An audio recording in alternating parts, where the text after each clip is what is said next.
It is good, it's your boy Ty back here with another video, and in this video today, guys, we're going to be going over and talking about if you guys should sell your Michael Jordan and if I'm going to sell my Michael Jordan before he loses his 7% off the top of what you can sell him for. Now, briefly, guys, I want to go over why I'm making this video. When I bought Michael Jordan, you could grind out a challenge that you could get 50,000 MT back for him, and then after all of that, you basically could sell him for 109 base, and then if you grade him, he could obviously sell for more. Now, how does this price drop work for Michael Jordan? People might not really know how it works. Basically, every week, Michael Jordan's price is going to drop 7% starting this Friday. So this Friday, let's say you don't have him graded. He should be worth 109,000 MT if I did my math correctly. If you don't have him graded, obviously if you have him graded, it's worth a little bit more. So let's say this week he sells for 109. Next week, which it's important to go over and talk about. Next week, he's gonna sell for 101,000 MT. So that's just something you guys have to prioritize for yourself. Is it worth you guys selling Michael Jordan this week for, let's say, 109,000 MT, or is he worth a 7,000 MT for the next week? A lot of it depends on how much you play the game. A lot of it depends on what your shooting guard depth looks like, right? Can you go get Joe Johnson, or is it something that you've got like a backup Steve Smith, Kyle Korver? What do those things ultimately look like? So obviously, when I first bought MJ, it was a no-brainer, especially on my no money spent. Like, I'm gonna have to sell him in 3 weeks so I can get all of the MT back. My MJ graded like a 9.25, so I think for me right now, I could sell my Michael Jordan for, I think it's 147,000 MT on the no money spent. And on my main account, it's obviously a little different. I don't know exactly what it ultimately is, but it's a little bit different. So even for me on my no money spent squad series, I think he's worth 147,000 MT. And so if this week he is going to, he's only going to be, or he's going to lose 7% of his value. So next week I'd be able to sell him for 136,000 MT. 7,000 MT is a big deal when you are no money spent. But if he can help me win an unlimited, and I'm gonna be playing a lot of unlimited for the next week, maybe it's worth me holding on to. So my whole thing is on the no money spent. If MJ, I'm gonna need him to grind for Joe Johnson. So if I can get Joe Johnson by Friday, or at least close to Joe Johnson by Friday, maybe it's worth me selling him. But let's say I'm struggling to get Joe Johnson and MJ is helping me get Joe Johnson, maybe it's worth keeping him for an extra week for 7,000 MT. The one thing I would encourage you guys is, again, you'll see his MT price go way down. The one thing I'd encourage you guys to look at is Anthony Davis, for example. His price, his sell price has went down 30, basically I think like 30 or 40% since when you could have first sold him.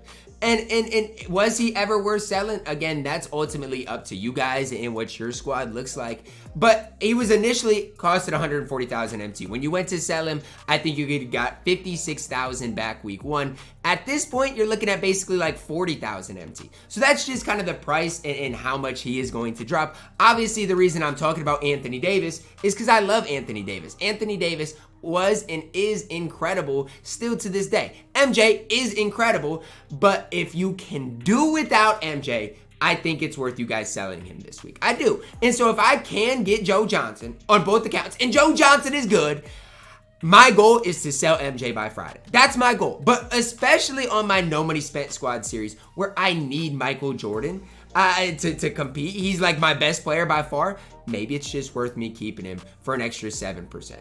For a week, and seeing, in that next week, what are the shooting guards that come, and can MJ still be that elite shooting guard for that next week? And then even if I do get Joe Johnson, maybe it's worth me keeping MJ so I don't have to run a guy, let's say, like Mitch Richmond. So I can have two absolutely elite shooting guards on my team to carry me just through Unlimited and just through 2K in general, right? I mean, I don't want to have to always just sweat the game. And so having two elite shooting guards could definitely help me out. Again, the reason I'm making this video is because I basically told everybody that after 3 weeks, they should sell MJ. And I still think that's valid. If you have Brandon Roy, Paul George, there's no reason for you guys to hold on to MJ. If you have Brandon Roy and you get Joe Johnson, and Joe Johnson is as good as I think he can be, there's, again, just no real reason to hold on to MJ. Now, if you need MJ or MJ is one of your best players, then maybe it's worth you holding on to, because is 7%, let's say 7,000 MT that big of a deal? Not really. I mean, it's really not that big of a deal in the grand scheme of things, because if let's say Kobe comes out this Friday, right, and you want Kobe, obviously you can sell MJ for Kobe and he's not going to lose value for 3 weeks, but you're losing basically 60% of that MT off the top when you do buy a new shooting guard, compared to, you know what, keep him for another week and you lose 7%, which ultimately is not super bad. So the more I think about it, guys, the more I think it really depends on your situation for whether if you bought MJ, you should sell him or not. And that goes for everybody. Let's say, even if you look at these updates, so obviously MJ's price is gonna go down this week. But let's say, you know, you bought any of these Ammies and are holding on to them. Maybe it's worth selling them. Obviously, it's just a case-by-case basis. That's the best way I can phrase it. I do believe next Tuesday is when the NBA is back prices are going to drop. And so another set that you got to pay attention to. When those prices drop, should you sell Jaren before them or not? It's a case-by-case basis. Is he worth holding on to for another week? Or is he worth, you know, getting rid of and making the most out of your MT? For me, I don't know still to this day what I'm going to do with MJ. I'm stuck in between. I go back and forth. He's probably worth keeping for the extra 10,000 MT for an extra week.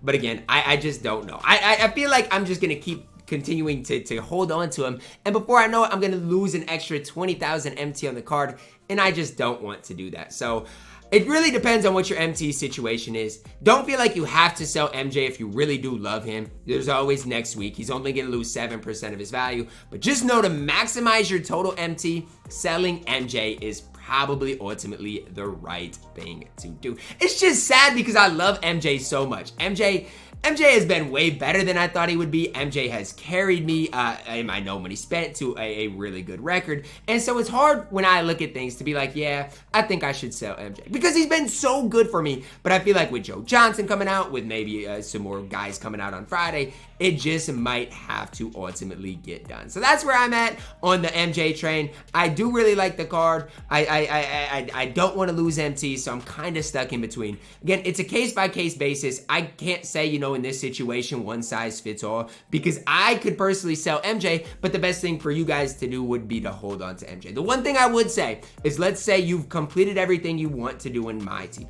and you're not playing the game a ton. What's the reason to have MJ?